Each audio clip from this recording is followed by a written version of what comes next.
इस एनीमे की शुरुआत एक जूनियर हाई स्कूल मैच से होती है। आशिटो अपने टीम के साथ मैच खेल रहा होता है। आशिटो लगातार तीसरा गोल करके हैट्रिक मार देता है। इस तरह दोनों टीम्स का स्कोर बराबर हो जाता है। आशिटो की टीम को लगता है कि वो लोग ये मैच जीतकर सेमीफाइनल में पहुंच सकते हैं, पर तभी दूसरी टीम का गोलकीपर आकर आशिटो को भड़काने लगता है। ये गोलकीपर पहले आशिटो की टीम का हिस्सा हुआ करता था, पर आशिटो की टीम बहुत ही ज्यादा कमजोर थी, इसलिए उसने दूसरा स्कूल ज्वाइन कर लिया था। गोलकीपर लगातार आशिटो को और उसकी टीम को भला बुरा कह रहा होता है। इससे गुस्सा होकर आशिटो गोलकीपर के सर पर मार देता है, जिससे रेफरी उसे रेड कार्ड दे देता है और आशिटो को मैच से बाहर बैठना पड़ जाता है, जिस वजह से आशिटो की टीम ये मैच हार जाती है। इसी बीच ऑडियंस में से एक अजीब सा आदमी आशिटो को बड़े ही ध्यान से ऑब्जर्व कर रहा होता है। मैच के बाद आशिटो की माँ उस पर बहुत ज्यादा गुस्सा करती है। वहीं दूसरी ओर आशिटो का कोच भी उससे कहता है कि अब वो जूनियर हाई स्कूल लीग से बाहर हो गया है। ये सुनकर आशिटो को बहुत ज्यादा बुरा लगता है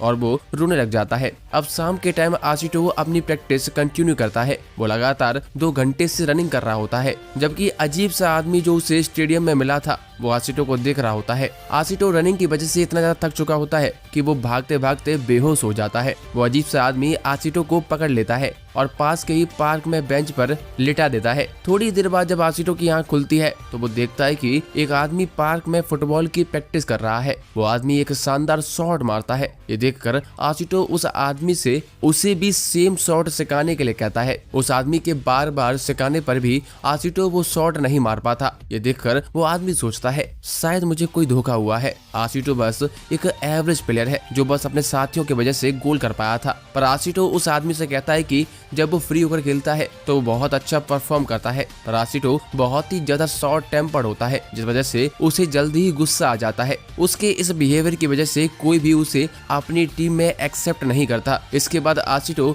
उस आदमी को मैच में हर प्लेयर की पोजीशन के बारे में बताता है। जब उसने गोल किया था आशिटो हर एक प्लेयर की एग्जैक्ट लोकेशन बताता है जब वो लोग फील्ड पर थे। ये देखकर वो आदमी दंग रह जाता है। इसके बाद वो आदमी थोड़ी देर के लिए रेस्ट करने के लिए चला जाता है, जबकि आशिटो लगातार उसके शॉट की प्रैक्टिस करता रहता है। अब हम आशिटो के घर पर शिफ्ट होते हैं। दूसरी टीम का गोलकीपर आशिटो के घर पर जाकर माफी मांगता है। वो कहता है कि पहले मैंने आशिटो और उसकी फैमिली को बुरा भला कहा था, इसीलिए आशिटो ने मुझ पर अटैक किया था। कुछ समय बाद अब जब उस अजीब आदमी की आंख खुलती है तो वो देखता है कि आशिटो ने उसके शॉट को पूरी तरह से सीख लिया होता है, पर इतनी ज्यादा प्रैक्टिस की वजह से आशिटो बहुत ही ज्यादा थक चुका होता है। वो आदमी आशिटो को बताता है कि मेरा नाम फुकुडा तात्सुया है, मैं टोक्यो के एक फेमस फुटबॉल क्लब एस्पिरियन FC का मैनेजर हूँ। तात्सुया फिर आशिटो को टोक्यो में एस्पिरियन क्लब के लिए ट्रायल देने के लिए कहता है। इस पर आशिटो मान जाता है, पर जब आशिटो अपनी फैमिली को टोक्यो जाने के लिए कहता है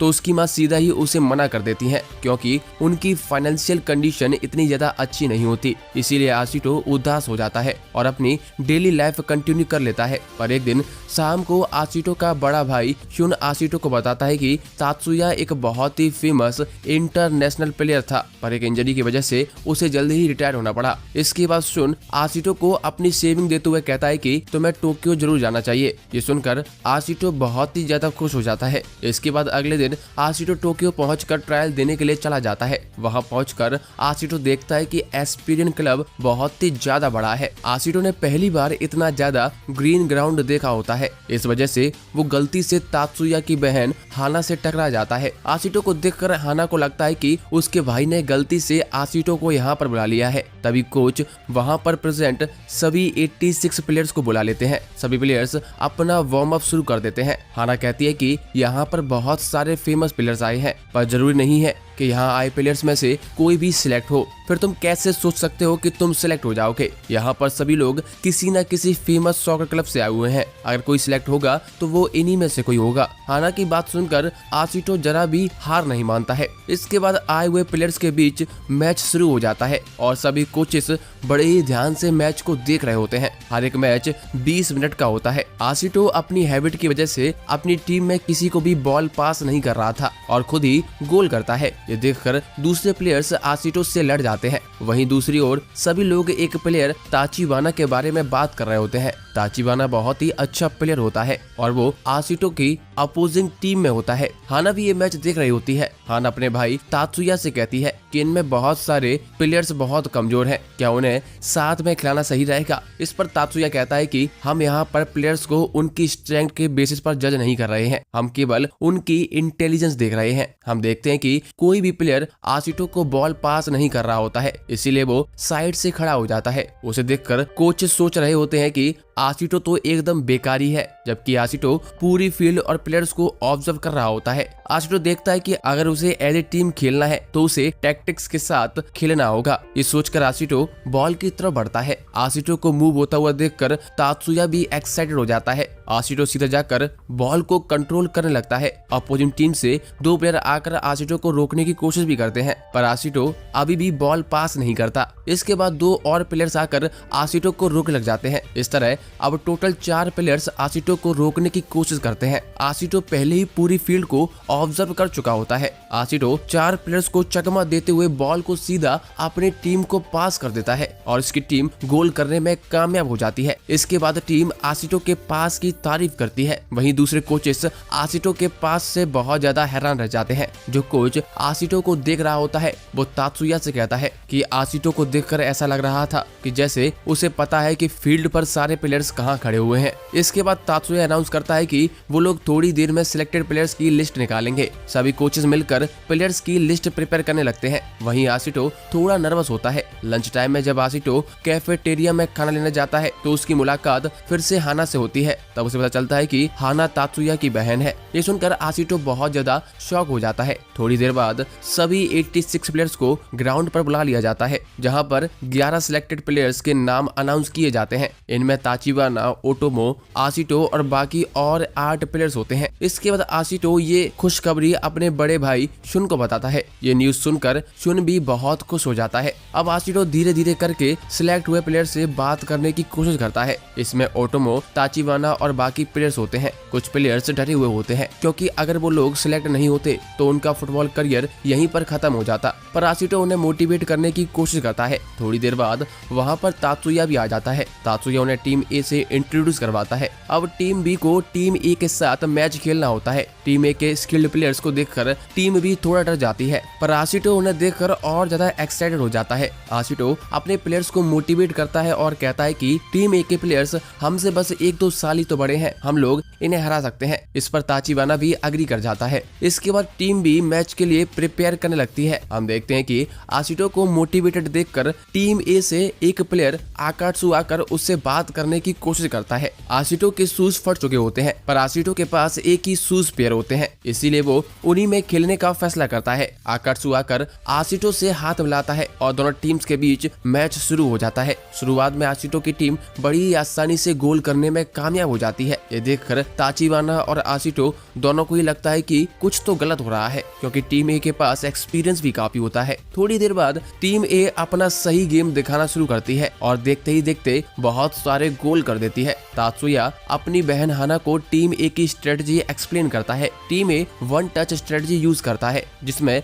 हर प्लेयर बॉल को बस एक बार टच करके पास करता है, पर हर प्लेयर्स को पता होना चाहिए कि कौन सा प्लेयर्स कहां पर खड़ा हुआ है। इसीलिए हर प्लेयर को पूरी फील्ड बहुत अच्छे से रीड करनी होती है। टीम ए ये चीज बहुत अच्छे से कर रही होती है। हम देखते हैं कि गोल करने के बाद आकात्सु अब अपना असली रंग दिखाना शुरू करता है। वो लगातार आशिटो को टीज कर रहा होता है और उसे उल्टा सीधा भी कहता है। इस तरह फर्स्ट हाफ खत्म हो जाता है। ब्रेक के बीच में हाना आशिटो को बताती है कि पिछली बार ट्रायल्स के दौरान केवल आकात्सु ही सिलेक्ट हुआ था। आकात्सु भी नेचर में बहुत ज्यादा रूड है, जिसे दूसरों को बुली करना बहुत पसंद है। ब्रेक के बाद सेकंड हाफ का गेम शुरू हो जाता है। आशिटो अपनी स्ट्रेटजी चेंज करने के बारे में सोचता है, पर कुछ भी काम नहीं कर रहा होता है। हम देखते हैं कि आकात्सु जानबूझकर आशिटो के ऊपर गिर पड़ता है, जिससे आशिटो को चोट लग जाती है। हमें बताया जाता है कि तात्सुया ने जानबूझकर शुरुआत में टीम ए से बेकार खेलने को कहा था, जिससे टीम बी को थोड़ा कॉन्फिडेंस मिल सके। तात्सुया अब अनाउंस करता है कि मैच खत्म होने में केवल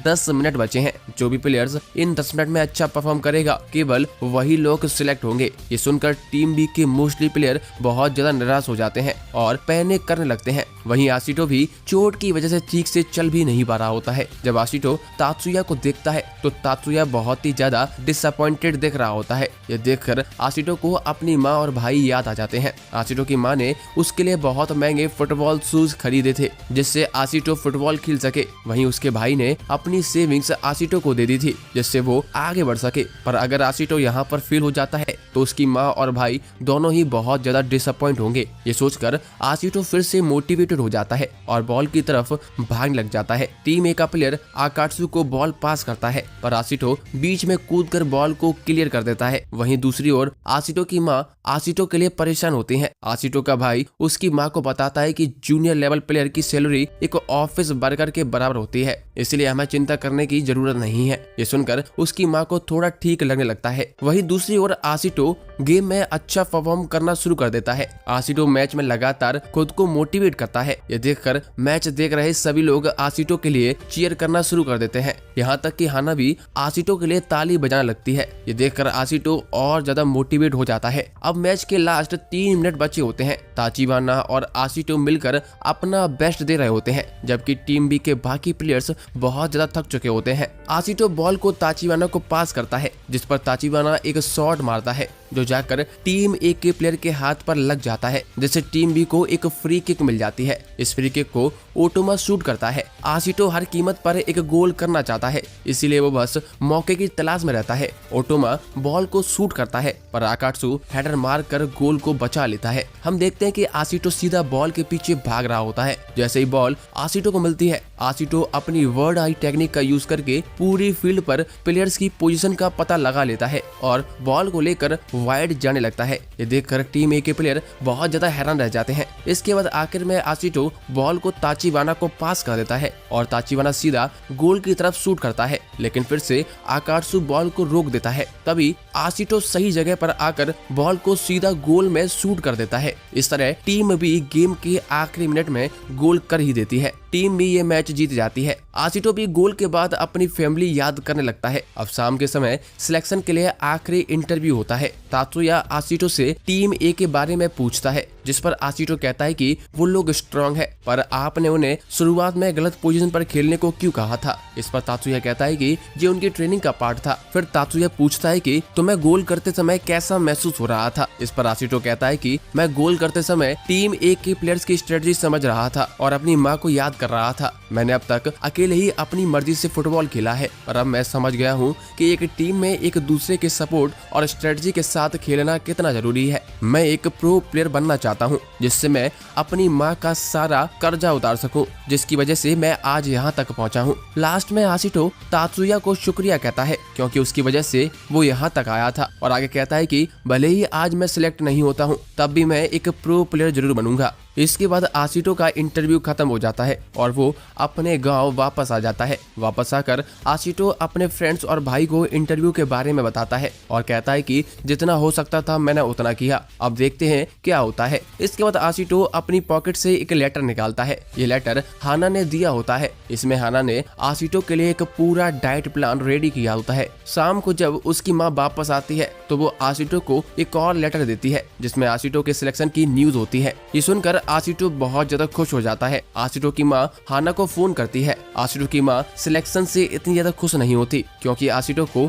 अपनी माँ को छोड़कर टोक्यो जाना पड़ेगा। इसके लिए उसकी माँ बिल्कुल भी रेडी नहीं होती। रात को हाना आशिटो को फोन करके पूछती है कि क्या तुमने अपनी माँ से टोक्यो जाने की परमिशन ली है। इस पर आशिटो हाना से कहता है तुम्हें इससे क्या मतलब। हम देखते हैं कि आशिटो का भाई हाना के द्वारा दिए हुए डाइट प्लान को देख रहा होता है। हाना ने बहुत ही अच्छा डाइट प्लान रेडी किया होता है जिससे आशिटो और भी स्ट्रांग बन सके। लास्ट में हाना आशिटो से अपनी माँ से बात करने के लिए कहती है। वहीं दूसरी ओर आशिटो की माँ काम से लौटते हुए ड्रिंक कर लेती है और लौटते समय बहुत ही दुखी होती है। जैसे ही आशिटो की माँ घर का दरवाजा खोलती है आशिटो फोन पर हाना से कहता है वो एक प्रो प्लेयर बनना चाहता है जिससे उसकी माँ को इतना ज्यादा काम ना करना पड़े। ये सुनकर आशितो की माँ थोड़ी खुश हो जाती है पर साथ ही में गुस्सा होने की एक्टिंग करती है क्योंकि रात होने के बाद भी आशितो सोया नहीं होता। आगे आशितो की माँ आशितो से फोन छीन लेती है और खुद हाना से सारी डिटेल्स वगैरह पूछने लग जाती है। इसके बाद अगले कुछ दिन तक हाना और आशितो की माँ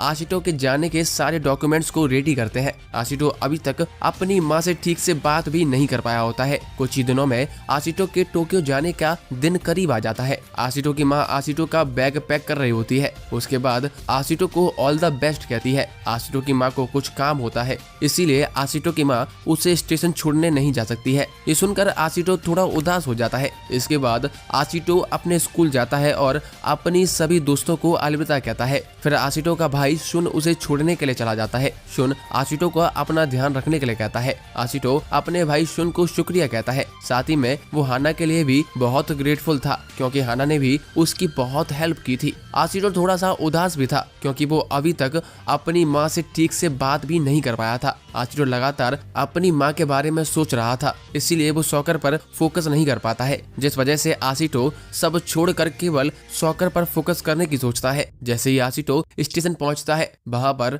उसे उसके स्कूल फ्रेंड्स भी मिल जाते हैं। सभी लोग उसे फाइनल गुड बाय कहने के लिए आए होते हैं। आशितो के सभी दोस्त उसे ऑल द बेस्ट कहते हैं। आखिर में ट्रेन के चलते वक्त शुन आशितो को एक बैग देता है जो उसकी माँ ने दिया होता है। जब आशितो ट्रेन में वो बैग खोलता है तो उसे उसमें एक लेटर मिलता है जो उसकी माँ ने लिखा था। बैग में लेटर के अलावा नए शूज और एटीएम कार्ड होता है। जब आशितो लेटर पढ़ता है तो वो रोने लग जाता है। लेटर में आशितो की माँ आशितो से माफी मांगते हुए कहती है कि मैंने तुमसे कभी भी ठीक से बात नहीं की पर मैं चाहती हूँ तुम एक बहुत अच्छी प्लेयर बनो। मुझे तुम पर बहुत ज्यादा प्राउड है। तुम्हें अपने गुस्से पर कंट्रोल करना है और अच्छे से गेम खेलना है। कुछ ही घंटों बाद आशितो टोक्यो पहुंच जाता है। वहां से आशितो सीधा एस्पिरियन क्लब चला जाता है। जैसे ही आशितो क्लब पर पहुंचता है तो वो देखता है कि जापान की नेशनल टीम वहां पर प्रैक्टिस कर रही होती है। ये देखकर आशितो एकदम सरप्राइज हो जाता है। थोड़ी देर में ताचिबाना और ओटोमा भी वहां पर पहुंच जाते हैं। उन्हें देखकर आशितो बहुत ज्यादा खुश हो जाता है। उन तीनों को देखकर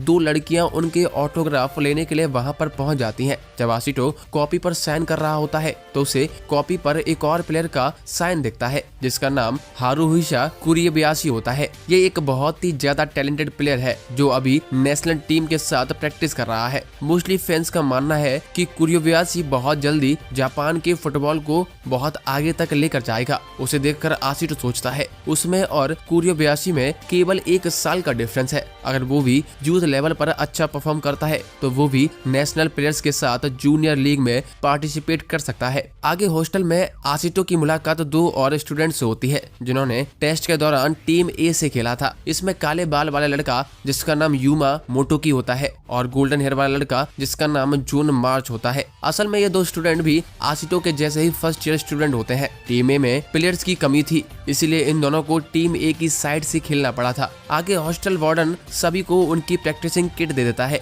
और उन्हें अपने अपने रूम में जाने के लिए कहता है। अपनी किट को देखकर आशितो बहुत ही ज्यादा खुश हो जाता है। आशितो रूम में जाकर इतना ज्यादा एक्साइटेड होता है कि वो अगले दिन के लिए वेट भी नहीं कर पा रहा होता है। फाइनली आशितो सॉकर पर पूरा फोकस करने का मन बना लेता है। अगले दिन आशितो और उसके दोस्त अपनी जर्सी पहनकर रेडी हो जाते हैं। उनका ऑफिशियल फोटो शूट होता है जिससे उसका नाम भी ऑफिशियल फोटो डायरेक्टरी में ऐड किया जा सके। साथ ही में आशितो पुराने प्लेयर्स के बारे में पढ़ रहा होता है। आशितो सोचता है कि जैसे ही उसका नाम ऐड हो जाएगा वो इसकी फोटो अपनी माँ को भेजेगा। हम देखते हैं कि अभी तक आशितो का रूममेट वहां पर नहीं आया है जबकि बाकी सभी लोगों को उनके रूममेट्स मिल चुके हैं। थोड़ी ही देर में सभी फर्स्ट ईयर प्लेयर्स का ओरिएंटेशन शुरू हो जाता है। तभी अचानक से वहां पर आशितो का रूममेट आ जाता है। आशितो का रूममेट केजी टोगाशी होता है। टोगाशी को देखकर सभी लोग बहुत ज्यादा चौंक जाते हैं क्योंकि टोगाशी एक बाइकर गैंग का हिस्सा है। टोगाशी को देखकर आशितो सीधा उसके पास पहुंच जाता है और उसे उसकी जर्सी दे देता है।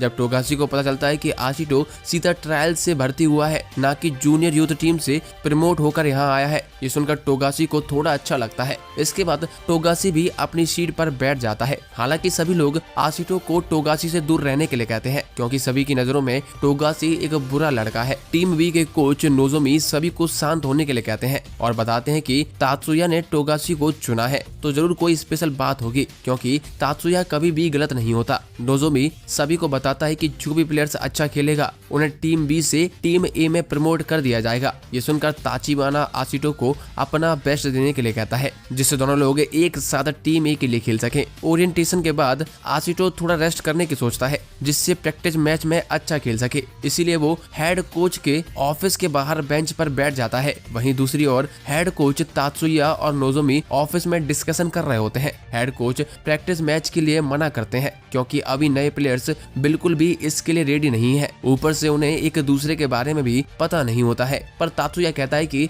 ऐसे ही प्लेयर एक दूसरे को जानेंगे और एक दूसरे को देखकर ही जल्दी से इम्प्रूव करेंगे। इसके बाद हेड कोच तात्सुया से यहाँ तक कह देता है कि आशिटो को बाकी और लोगों से ज्यादा मेहनत करनी होगी, क्योंकि वो अभी दूसरों से बहुत पीछे है। हो सकता है कि आशिटो तुम्हारी पहली फेलियर बने। तात्सुया की बहन हाना भी ये बात सुन रही होती है और खुद को कंट्रोल नहीं कर पाती। हाना सीधा जाकर हेड कोच पर गुस्सा करने लगती है, क्योंकि वो धीरे धीरे आशिटो को पसंद करती है। जैसे ही हाना ऑफिस से बाहर आती है, उसे बेंच पर आशिटो बैठा हुआ दिखाई देता है। आशिटो ने हेड कोच की सारी बातें पहले ही सुन ली होती है, पर आशिटो हाना से कुछ भी नहीं कहता है। इसके बाद दोनों लोग एक वॉक के लिए चले जाते हैं। आशिटो हाना को हर एक चीज के लिए शुक्रिया कहता है, क्योंकि उसके बिना वो यहाँ तक नहीं आ पाता। हाना ने ही उसकी माँ को भी मनाया था। इस पर हाना आशिटो की माँ की तारीफ करने लगती है। लास्ट में हाना कहती है कि मैं चाहती हूँ तुम एक अच्छी प्लेयर बनो, क्योंकि तुम मुझे एक प्लेयर की याद दिलाते हो। इसके बाद नए प्लेयर्स के बीच प्रैक्टिस मैच शुरू होने वाला होता है। आशिटो मन में सोचता है कि जो भी मेरे बारे में बुरा बोल रहे थे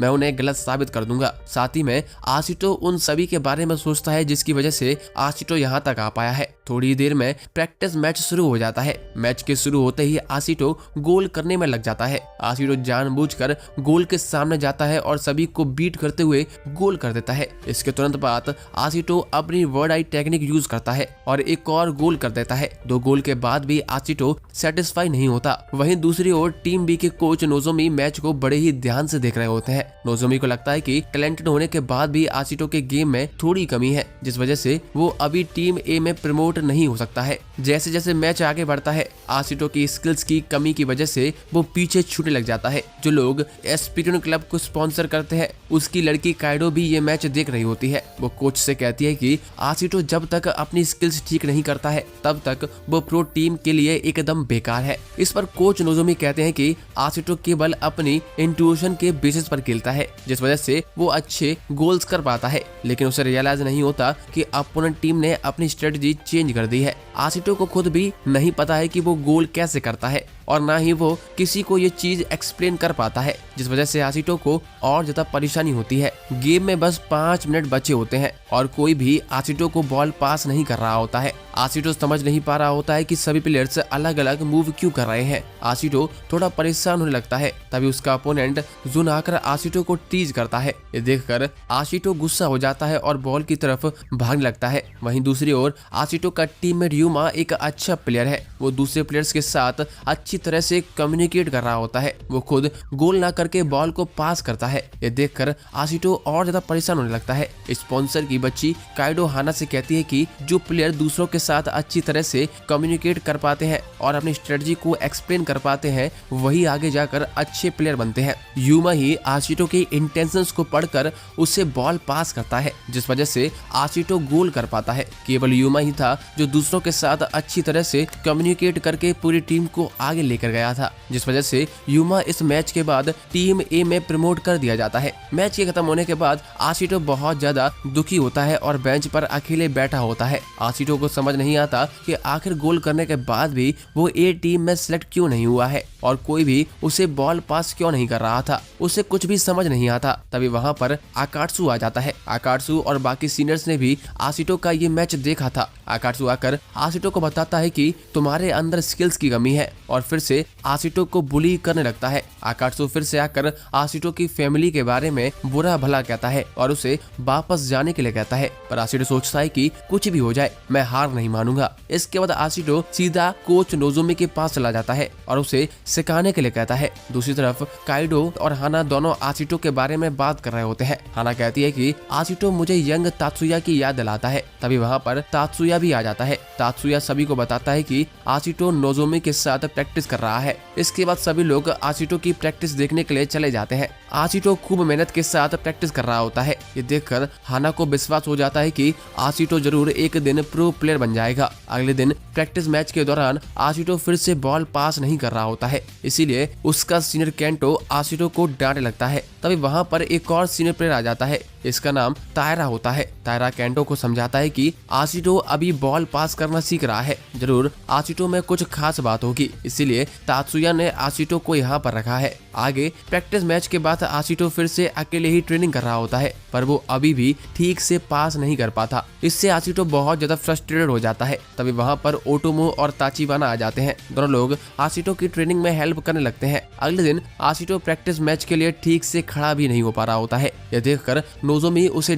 डांट लगते हैं। नोजोमी उसे कहते हैं कि तुम्हारी एक्स्ट्रा प्रैक्टिस कभी भी तुम्हारे रेगुलर ट्रेनिंग को अफेक्ट नहीं करनी चाहिए। साथ ही में नोजोमी आशिटो को उसे उसके रूममेट टोगासी से हेल्प लेने के लिए कहते हैं, क्योंकि टोगासी एक अच्छा प्लेयर है। उसी दिन शाम को ओटोमो और ताचिबाना दोनों आशिटो की ट्रेनिंग में हेल्प करने के लिए आ जाते हैं, पर आशिटो उन्हें मना कर देता है, क्योंकि उनके लिए भी अगले दिन की ट्रेनिंग से पहले रेस्ट करना जरूरी है। इसके बाद आशिटो अपने रूममेट टोगासी से हेल्प मांगता है। टोगासी आशिटो की विल पावर को देखकर इम्प्रेस हो जाता है और उसे सिखाने के लिए हाँ कर देता है। आगे टोगासी आशिटो को बेसिक स्किल बताता है, पर आशिटो को कुछ भी ठीक से समझ नहीं आता। ये देखकर टोगासी आशिटो पर बहुत ज्यादा गुस्सा होने लगता है। इसके बाद टोगासी खुद आशिटो को बॉल किक और पास करके दिखाता है। ये देखकर आशिटो को टेक्निक समझ आ जाती है। टोगासी आशिटो से कहता है कि जब मैं छोटा था तो मेरे नेचर की वजह से कोई भी मुझसे बात नहीं करता था, तब तात्सुया ने ही आकर मुझे सिखाना चालू किया था। तात्सुया की टीचिंग स्किल्स बहुत ज्यादा अच्छी हैं। तात्सुया ने टोगासी को बहुत सिंपल शब्दों में चीजों को बताया था, जिसकी वजह से टोगासी उसे समझ पाया और फिर उसने अकेले ही प्रैक्टिस शुरू कर दी थी। थोड़ी देर बाद वहाँ पर ओटोमो और ताचिबाना भी आ जाते हैं और सभी मिलकर आशिटो की हेल्प करने लगते हैं। अगले दिन कोच नोजोमी सभी को पासिंग ड्रिल करने के लिए कहते हैं। इसमें 4-4 के ग्रुप बनाकर सभी को बॉल पास करनी होती है। इस ड्रिल में कोई भी टैकल या लॉन्ग शॉट अलाउड नहीं होता है। अब 4-4 की टीम में प्रैक्टिस मैच शुरू हो जाता है, जिसमें सभी को बॉल पास करते हुए गोल तक पहुंचना होता है। आशिटो टोगासी की एडवाइस याद करता है और सेम चीज दोहराने की कोशिश करता है। आशिटो रियलाइज करता है कि वो राइट फुट से खेलता है, इसीलिए उसे बॉल डायगोनली पास करने में आसानी होती है। आशिटो की इम्प्रूवमेंट देखकर सभी लोग हैरान रह जाते हैं, यहाँ तक कि कोच नोजोमी भी आशिटो के हार्ड वर्क को अप्रिशिएट करने लगते हैं। वहीं दूसरी तरफ यूमा टीम ए के साथ प्रैक्टिस करने की वजह से बहुत जल्दी थक जाता है। ये देखकर आकात्सु यूमा का भी मजाक उड़ाने लगता है। टीम ए ने इस प्रैक्टिस मैच में 9 गोल्स करे होते हैं, उसके बाद भी वो सभी अपने गेम को इम्प्रूव करने की बात करते हैं। ये सुनकर यूमा एकदम शॉक रह जाता है। अब रात को आशिटो डिनर करते टाइम बहुत ज्यादा खुश होता है, क्योंकि उसने आज गेम में बहुत अच्छा परफॉर्म किया था। ये देखकर आशिटो के फ्रेंड्स आशिटो को और ज्यादा मेहनत करने के लिए कहते हैं, जिससे वो खुद को और इम्प्रूव कर सके। हम देखते हैं कि जुन भी आशिटो से इम्प्रेस हो जाता है और कहता है कि शायद तुम्हारे पास कुछ ऐसी स्किल्स हैं जो हम सबके पास नहीं है। ये सुनकर आशिटो और ज्यादा खुश हो जाता है। जुन आशिटो को बताता है कि कल से टीम बी डेली टीम ए के साथ प्रैक्टिस करेगी और जो भी टीम ए के साथ प्रैक्टिस करता है वो बहुत ही ज्यादा थक जाता है। अगली सुबह टीम बी टीम ए के साथ प्रैक्टिस करने के लिए रेडी हो जाती है। तात्सुया उन्हें 11 एंड 21 के फॉर्मेशन में खेलने के लिए कहता है। पहले टीम ए 21 प्लेयर्स और टीम बी 11 प्लेयर्स के साथ खेलती है, जिसमें टीम बी बुरी तरह हार जाती है। इसके बाद टीम बी 21 प्लेयर्स और टीम ए 11 प्लेयर्स के साथ खेलती है। उसके बाद भी टीम बी फिर से बुरी तरह हार जाती है। आशिटो टीम ए के साथ लड़ने की कोशिश करता है, पर उसका कोई असर नहीं होता। आशिटो मैच के दौरान लगातार गलतियां कर रहा था, जिसकी वजह से जुन और कुरोडो दोनों आशिटो पर चिल्लाकर चले जाते हैं। मैच के बाद नोजोमी आशिटो से अपनी गलतियों को फिगर आउट करने के लिए कहते हैं। अब दोपहर के समय आशिटो अपने रूम में सुबह हुए प्रैक्टिस मैच के बारे में सोच रहा होता है। उसे समझ नहीं आता कि आखिर कुरोडा और जुन दोनों ही उस पर गुस्सा क्यों कर रहे थे। तभी वहाँ पर टोगाशी आ जाता है। टोगाशी आशिटो से चिल करने के लिए कहता है क्योंकि आज से उनका स्प्रिंग ब्रेक शुरू हो गया है। ओटोमा और टाचिबाना की फैमिली टोक्यो में ही रहती है, इसीलिए वो दोनों लोग अपनी फैमिली से मिलने के लिए चले जाते हैं। वहीं टोगाशी भी अपनी बाइकर गैंग के साथ घूमने के लिए निकल जाता है। अब आशिटो ही अकेला रह जाता है क्योंकि वो घर भी नहीं जा सकता था। आशिटो लगातार प्रैक्टिस मैच के बारे में सोच रहा होता है। आशिटो सोचता है कि जो बाकी के प्लेयर्स आसानी से कर पाते हैं उसे वो करने में बहुत मुश्किल होती है। आशिटो बस अपने रूम में अपनी गलतियों को फिगर आउट करने की कोशिश कर रहा होता है पर उसे कुछ भी समझ नहीं आता। लास्ट में आशिटो अपनी बेसिक ट्रेनिंग करने की सोचता है। तभी वहाँ पर हाना आ जाती है। हाना को अचानक अपने रूम में देखकर आशिटो बहुत ज्यादा चौंक जाता है और हाना पर चिल्लाने लगता है, पर हाना आशिटो को बाहर चलने के लिए मना लेती है। वहीं दूसरी ओर ओटोमा अपने सामान हॉस्टल में ही भूल गया था, इसीलिए वो उसे वापस लेने के लिए आया होता है। जब हाना और आशिटो बाहर जा रहे होते हैं तो ओटोमा उन्हें साथ में देख लेता है। इसके बाद हाना आशिटो की साइकिल पर पीछे बैठ जाती है और आशिटो उसे लेकर जाने लगता है। हाना आशिटो से लगातार बात करने की कोशिश करती है पर आशिटो उसे कुछ भी जवाब नहीं देता है। ये देखकर हाना आशिटो को टैकल करने लगती है, जिससे आशिटो का बैलेंस बिगड़ जाता है और आशिटो गिर जाता है। पर हाना सही समय पर साइकिल से कूद जाती है। आशिटो अभी भी फिजिकली कमजोर होता है। ये देखकर हाना आशिटो के लिए डाइट प्लान में चेंजेस करने का सोचती है। हम देखते हैं कि ओटोमा आशिटो और हाना पर नजर रखे हुए होता है। इतनी क्यूट लड़की को आशिटो के साथ देखकर ओटोमा बहुत ही ज्यादा जेलस फील करता है। इसके बाद आशिटो और हाना दोनों लोग आइसक्रीम खाते हैं। हाना आशिटो को बताती है कि वो फ्यूचर में स्पोर्ट्स डॉक्टर बनना चाहती है, इसके लिए उसने इंग्लिश क्लासेस भी लेनी चालू कर दी हैं। वहीं दूसरी ओर आशिटो केवल प्रैक्टिस मैच और कोच नोजोमी की बात के बारे में सोच रहा होता है। आशिटो हाना से ट्रेनिंग पर वापस जाने के लिए कहता है। इस पर हाना आशिटो को समझाती है कि बिना प्लान किए केवल प्रैक्टिस करने से कुछ नहीं होने वाला है। ये सुनकर आशिटो को गुस्सा आ जाता है और वो हाना से लड़ने लगता है। आशिटो हाना से कहता है कि तुम्हें मेरे लिए चिंता करने की कोई जरूरत नहीं है और तुम्हें मेरे लिए मील प्लान बनाने की भी कोई जरूरत नहीं है। मुझे केवल प्रैक्टिस करनी है जिससे मैं दूसरों के लेवल तक पहुंच सकूं। इसके बाद आशिटो हाना से उसे डिस्ट्रैक्ट ना करने के लिए कहता है। ये सुनकर हाना को बहुत ज्यादा गुस्सा आ जाता है और वो आशिटो को तेज किक मारती है और वहां से चुपचाप चली जाती है। अगले सीन में सभी का स्प्रिंग ब्रेक खत्म हो जाता है और आज उनके स्कूल का पहला दिन होता है। यूमा काइडो को सेम स्कूल में देखकर बहुत ज्यादा सरप्राइज हो जाता है। काइडो यूमा से कहती है कि अगर मैं चाहती तो मैं दूसरे बेहतर स्कूल में जा सकती थी, पर मुझे फुटबॉल में ही काम करना है, इसीलिए मैंने ये स्कूल चुना है। यूमा को काइडो से बात करते हुए देखकर ओटोमा उससे पूछता है कि आखिर तुम काइडो को कैसे जानते हो। तब यूमा बताता है कि मेरी माँ काइडो के घर पर साफ सफाई का काम किया करती थी, मैं काइडो को बचपन से जानता हूँ। इसके बाद हम आशिटो पर शिफ्ट होते हैं। आशिटो क्लास में आते ही सीधा जाकर कुरोडा और जुन के पास पहुंच जाता है। आशिटो कुरोडा और जुन से उनके चिल्लाने का रीजन पूछता है क्योंकि उसे समझ नहीं आ रहा होता है। आशिटो क्लास बोर्ड पर प्रैक्टिस मैच के दौरान प्लेयर्स की पोजीशन ड्रॉ करता है और उन्हें बताता है कि वो उस समय क्या सोच रहा था। वो उनसे कहता है कि मुझे समझ आ गया है कि मैं टीम से हट के भाग रहा था और स्ट्रेटजी को फॉलो नहीं कर रहा था, पर अब से मैं इस चीज का पूरा ध्यान रखूंगा। दूसरी तरफ नोजोमी और तात्सुया दोनों एक बेंच पर बैठे होते हैं। नोजोमी तात्सुया से कहता है कि हो सकता है कि इस बार नए प्लेयर्स को एक साथ कंफर्टेबली खेलने में टाइम लगे, क्योंकि कुछ प्लेयर्स अच्छा खेलते हैं जबकि आशिटो के अंदर तो बेसिक स्किल्स की भी कमी है। इसके बाद हम फिर से क्लासरूम पर शिफ्ट होते हैं। आशिटो सभी को आगे बताने लगता है कि अगर हम लोग मेरे तरीके से खेले होते तो मैं और ज्यादा गोल कर पाता। इस पर जुन कहता है कि हमेशा गोल करना जरूरी नहीं है। आशिटो कहता है कि मैं फॉरवर्ड पोजीशन पर खेलता हूँ, मेरे लिए गोल करना ही सबसे ज्यादा इंपॉर्टेंट है। ये सुनकर जुन और ज्यादा गुस्सा हो जाता है और वो आशिटो से कहता है इससे बढ़िया तो तुम सिलेक्ट ही नहीं हुए होते। जुन की बात सुनकर ओटोमा को भी गुस्सा आ जाता है क्योंकि वो आशिटो के फेवर में होता है। वहीं बाकी के स्टूडेंट्स दूर से ही झगड़े को देख रहे होते हैं। अब शाम को आशिटो अपने हॉस्टल जा रहा होता है, तभी उसकी मुलाकात नोजोमी से होती है। नोजोमी आशिटो से कहता है कि अगले मैच में तुम एज ए स्टार्टर प्लेयर खेलोगे, जहां पर तुम्हें दिखाना होगा कि तुम एज ए टीम बाकी प्लेयर्स के साथ खेल सकते हो। अगर तुम ऐसा नहीं कर पाते हो तो मैं तुम्हें अगले 3 महीनों तक एक भी मैच नहीं खेलने दूंगा। आगे केंटा और नाकामुरा दो सीनियर प्लेयर आशिटो, ओटोमा, जुन और कुरोडा को समझाते हैं कि अगर तुम लोग ठीक से एक साथ नहीं खेलोगे तो तुम अपने पहले ऑफिशियल मैच में हार जाओगे। तुम्हारा अपोनेंट इस चीज का फायदा उठाकर तुम्हें हरा देगा। आशिटो को अभी भी ज्यादा कुछ समझ नहीं आया होता है कि वो क्या करे, इसीलिए वो तात्सुया के पास बात करने के लिए चला जाता है। तात्सुया भी आशितो को समझाता है कि एक प्लेयर अकेले ही फुटबॉल मैच में कुछ नहीं कर सकता है। इस पर आशितो कहता है कि मैं आज सबको गलत साबित कर दूंगा, मैं मल्टीपल गोल्स करके अपनी टीम को जीत दिला दूंगा। अब थोड़ी ही देर बाद मैच शुरू हो जाता है। पहले हाफ में टीम भी बहुत ही खराब परफॉर्म करती है। ये देखकर ब्रेक में नाकामुरा उन पर बहुत चिल्लाता है, जबकि आशितो अपने ही ख्यालों में खोया रहता है। वो अभी भी नोजोमी की बात के बारे में सोचता है। उसे अभी भी नहीं पता होता कि कुरोडा और जुन दोनों उससे गुस्सा क्यों थे। नाकामुरा कोच से कहता है, हमें जुन, आशितो और कुरोडा की जगह पर सेकंड और थर्ड ईयर के प्लेयर्स खिलाने चाहिए, जिससे हम मैच जीत सके। पर कोच उसकी बात नहीं सुनते हैं। इसकी वजह से कोच टोगासी को खिलाने की बात करता है। ये सुनकर नाकामुरा बहुत ही ज्यादा डिसअपॉइंट हो जाता है। हम देखते हैं कि आशितो सभी से कहता है, सभी प्लेयर्स अपने इंडिविजुअल एफर्ट्स डाल रहे हैं, पर हमें एज ए टीम खेलने की जरूरत है, तभी मैच जीत पाएंगे। इसके बाद सेकंड हाफ का गेम शुरू हो जाता है।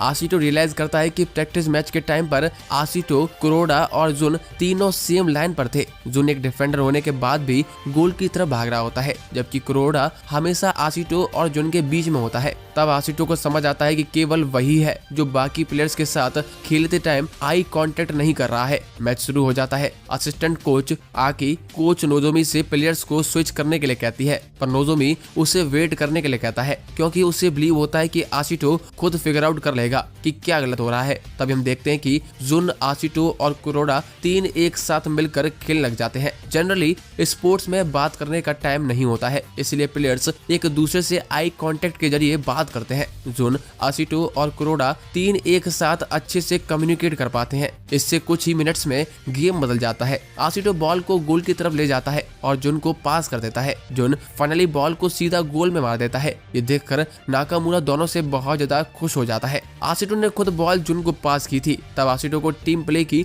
इम्पोर्टेंस पता चलती है। अपोजिंग टीम का डिफेंस कितना भी स्ट्रांग हो, अगर टीम प्ले अच्छा है तो गोल करने का मौका बन ही जाता है। अब धीरे धीरे आशितो का भी गेम प्ले अच्छा होने लगता है और वो भी एक गोल करने में कामयाब हो जाता है। कोच नोजोमी मैच को बड़े ही ध्यान से देख रहे होते हैं। नोजोमी असिस्टेंट कोच आकी को बताते हैं कि फुटबॉल गेम में एक ट्रायंगल बहुत इम्पोर्टेंट होता है। जब तक जुन, आशितो और कुरोडा एक साथ खेलने में स्ट्रगल कर रहे थे, तब तक गेम खराब चल रहा था, पर जैसे ही उन्होंने साथ में खेलने का फैसला किया, गेम अपने आप ही अच्छा हो गया। अब टीम भी धीरे धीरे दूसरी टीम के साथ कैचअप कर रही होती है और सेकंड हाफ भी खत्म होने वाला होता है। लेकिन अपोनेंट टीम का एक प्लेयर चोट का नाटक करने लगता है, जिससे टाइम जल्दी निकल जाता है। ये देखकर टोगासी लड़ने के लिए जाता है, पर रेफरी उसे येलो कार्ड दे देता है। ब्रेक के टाइम पर आशितो, कुरोडा और जुन अपने पिछले प्रैक्टिस मैच को डिस्कस करते हैं। आशितो को अब समझ आ गया होता है कि कुरोडा और जुन एक ट्रायंगल फॉर्म करने की कोशिश कर रहे थे, पर आशितो तो केवल खुद गोल करना चाहता था, इसीलिए वो उनकी तरफ देख भी नहीं रहा था। इस वजह से कुरोडा और जुन दोनों आशितो से गुस्सा थे।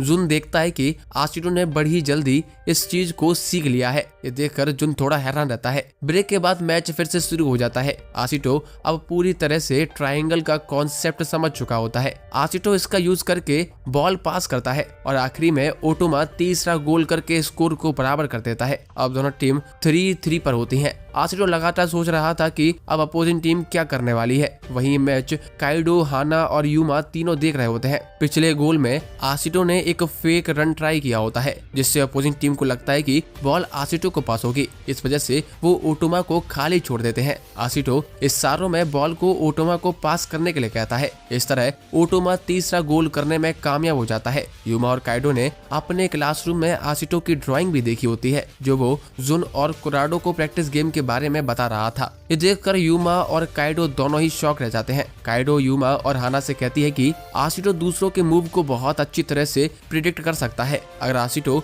बेसिक स्किल्स को भी मास्टर कर लेता है तो उसे रोक पाना बहुत ही ज्यादा मुश्किल हो जाएगा। हम देखते हैं कि आशितो लगातार खेलने की वजह से बहुत ज्यादा थक चुका होता है, पर जैसे ही आशितो हाना को देखता है वो मोटिवेटेड फील करता है। हाना भी आशितो से पिछले बिहेवियर के लिए माफी मांगती है। इसके बाद आशितो अपनी वर्ड आई टेक्निक यूज करता है और अपोनेंट टीम के बीच गैप का फायदा उठाकर गोल कर देता है। इस तरह टीम भी 4-3 से ये मैच जीत जाती है। अब मैच के बाद शाम को सभी लोग अपनी पहली ऑफिशियल जीत के लिए पार्टी करते हैं। जुन भी आशितो से अपने रूड बिहेवियर के लिए माफी मांगता है, जिसके बाद सभी प्लेयर्स एक दूसरे से हाथ मिलाते हैं और एक नई फ्रेंडशिप की शुरुआत करते हैं। फिर सभी लोग टीवी पर जूनियर टीम का मैच देखने लगते हैं। आज कुरुबयाशी का डेब्यू डे होता है। काइडो आशिटो को ध्यान से कुरुबयाशी को देखने के लिए कहती है और उसे बताती है कि तुम्हें कुरुबयाशी के मूव्स को कॉपी करने की प्रैक्टिस करनी चाहिए। अगर तुम उसकी जगह पर होते तो तुम क्या करते। काइडो की बात सुनकर